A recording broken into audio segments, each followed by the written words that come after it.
বাংলাদেশের দিকে নজর রাখি। আজ অন্তর্বর্তী সরকারের শপথ। আজই শপথ গ্রহণের চেষ্টার দাবি সেনা প্রধানের। 400 জনের উপস্থিতিতে রাত 8টায় শপথ গ্রহণ।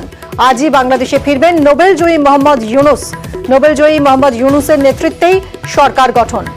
রাষ্ট্রপতির সঙ্গে বৈঠকে ইউনূসের নাম প্রস্তাব করেছে ছাত্ররা। 400 জনের উপস্থিতিতে আজ রাত 8টায় শপথ গ্রহণ মোহাম্মদ ইউনূসের।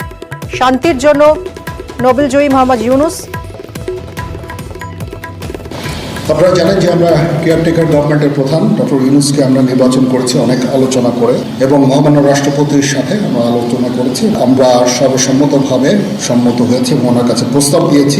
কালকে আমরা শপথ গ্রহণের জন্য যথাসাধ্য চেষ্টা করছি। উনি 2:10-এর দিকে হয়তো এখানে আসবেন। এটা মেবি ভেরি টাইম। আমরা হয়তো তাইলে রাত্রেবেলা রাত 8টার দিকে করতে পারি।